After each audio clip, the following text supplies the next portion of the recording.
Los siglos y el olvido suelen ser los cómplices perfectos que envuelven y reclaman las huellas del paso de nuestra civilización, y por diferentes factores, grandes tesoros de nuestra humanidad se han perdido y quizá jamás volveremos a verlos, o ni siquiera sabremos nunca sobre algunos de ellos. Sin embargo, han existido mujeres y hombres que, estoicos con su ambición de encontrar aquello que quedó perdido en el olvido, han sido artífices de descubrimientos imponentes y con ello lograron replantear el pasado de nuestra civilización, y ellos mismos se convirtieron en parte de la historia.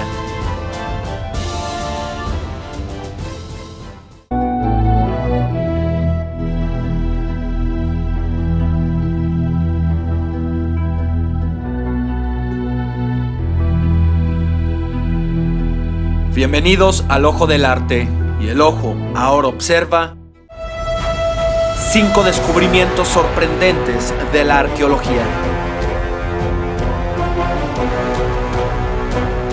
Número 5. El templo de Ramsés II en Abu Simbel por Giovanni Battista Belzoni.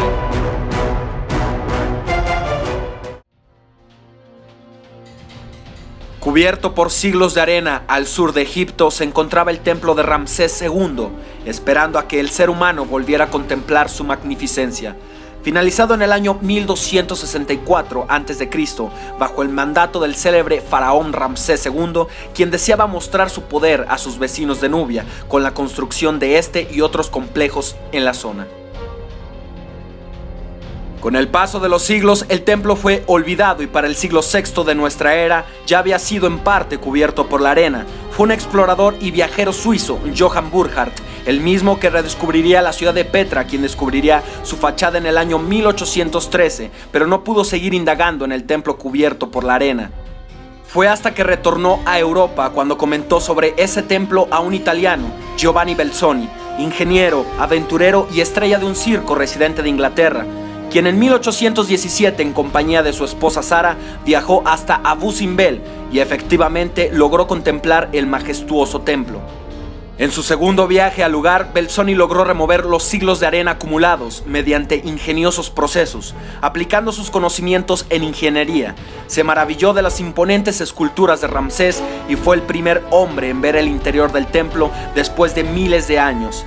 Belzoni se dedicaría al estudio de la egiptología y posteriormente haría más descubrimientos importantes en el Valle de los Reyes, aunque todo esto con fuertes ambiciones lucrativas.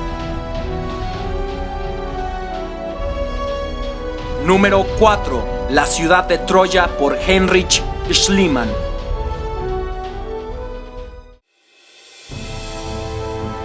La mítica y legendaria ciudad de Troya, descrita por Homero en su célebre obra La Ilíada, había permanecido ante el hombre moderno como tan solo un mito, mera fantasía homérica, pero en el siglo XIX un prusiano, alentado por su fascinación hacia la obra griega, pondría en jaque a todos los estudiosos en historia de su tiempo.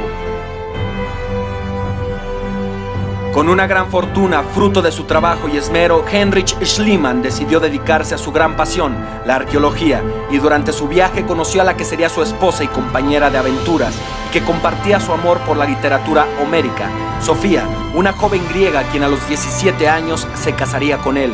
Juntos emprendieron el viaje al mar Egeo hacia la aventura y en busca de la mítica ciudad de Troya. En Hisarlik, actual Turquía, Schliemann conoce al aventurero Frank Calvert, quien había excavado allí 7 años atrás. Este comenta y sugiere al prusiano que excave en la colina con el mismo nombre de la localidad. Schliemann comienza las labores en 1870. Fue entonces que descubre los restos de un antiguo asentamiento. Troya dejaba de ser un mito para convertirse en algo real. Schliemann siguió con los trabajos de excavaciones y se dio cuenta de que en el lugar había diferentes capas de la ciudad, construidas una sobre otra. Posteriormente encontraría junto con su esposa el tesoro de Príamo, el rey de Troya, e inclusive tomó varias joyas que según él eran las de Helena y fotografió a su esposa usándolas. Heinrich Schliemann, criticado por sus métodos, pasaría a convertirse en uno de los padres de la arqueología moderna y posteriormente haría otros descubrimientos importantísimos en Grecia, donde descubrió en Micenas la llamada Máscara de Agamenón. Número 3. El Palacio de Knossos en Creta por Sir Arthur Evans.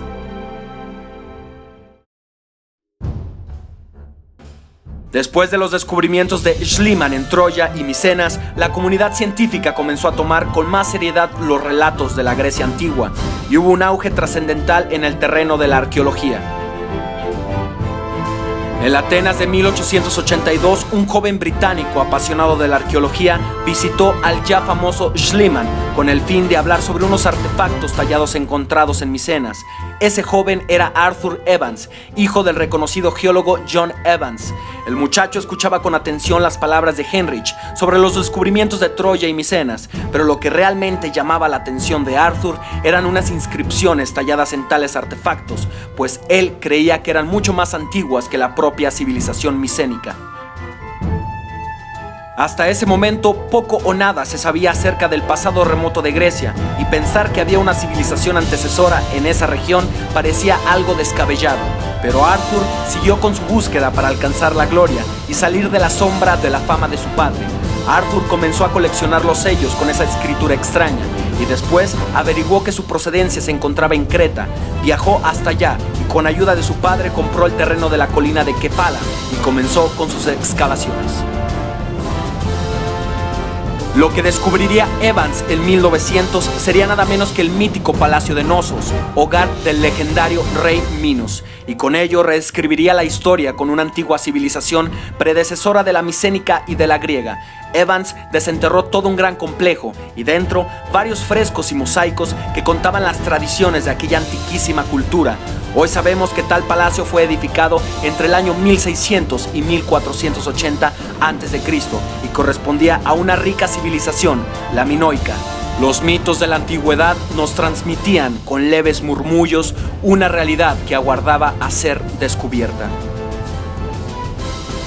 Número 2. La tumba de Tutankamón en el Valle de los Reyes por Howard Carter.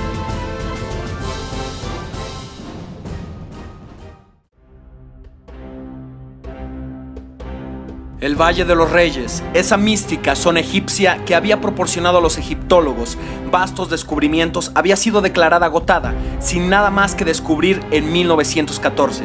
Sin embargo, al lugar llegaría un hombre, egiptólogo inglés y arqueólogo, Howard Carter, quien, siendo consciente de algunos sellos encontrados en la zona con el nombre de Tutankamón en 1907, un año antes de su llegada, estaba totalmente decidido a encontrar la tumba del niño rey.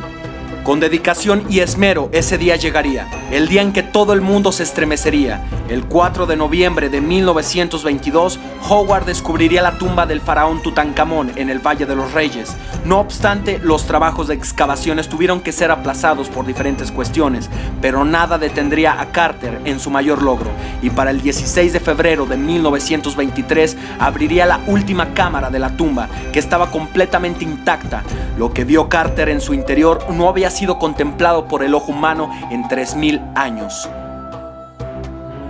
Era el sarcófago que contenía la momia del niño rey, Tutankamón. A partir de ese momento, Howard se ganaría su lugar en la historia. La fotografía que estás viendo en pantalla se tomó en el momento exacto en que la cámara fue abierta. Imagina cuál es la sensación que está experimentando Carter ahí. No hay palabras para ello.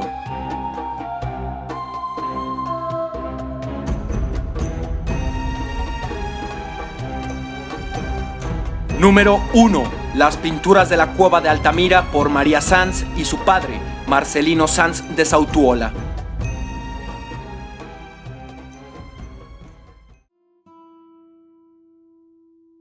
Tras haber escuchado del descubrimiento de una cueva extraña en el municipio de Santillana, en Cantabria, España, por parte de Modesto Cubillas, el paleontólogo aficionado Marcelino Sanz de Sautuola decide visitarla en 1875. Recorre todo el lugar y solo se topa con algunas líneas sobre los muros de la cueva, nada que llamara su atención. 3 años más tarde, Marcelino regresa al lugar, pero esta vez con su hija de 8 años, la pequeña María. Se adentraron y mientras su padre se distraía con algunas rocas, María se adentraba en una gruta que daba paso a una sala lateral, y cuando elevó su vista al techo, observó esto.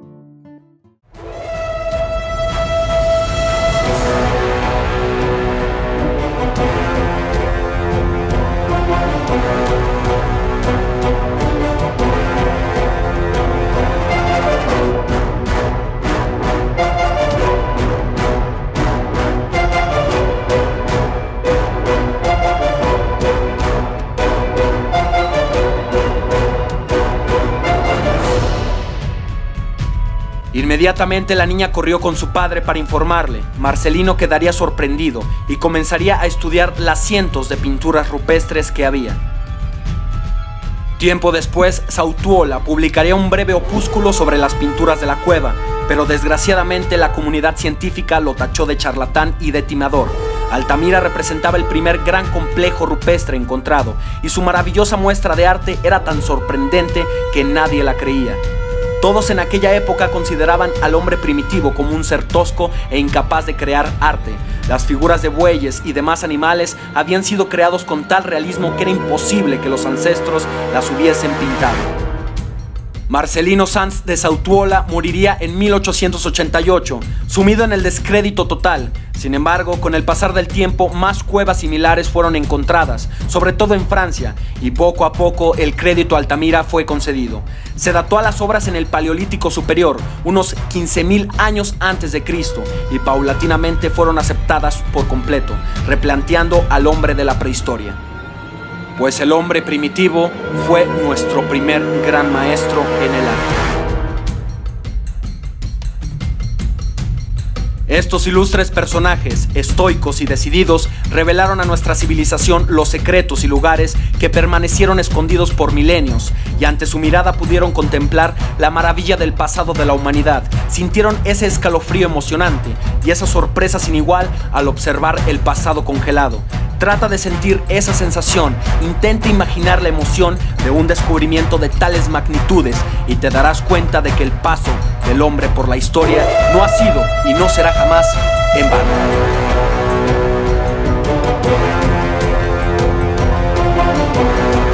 Este es El Ojo del Arte. Te invito a dejar tus comentarios para conocer tu opinión acerca de este trabajo.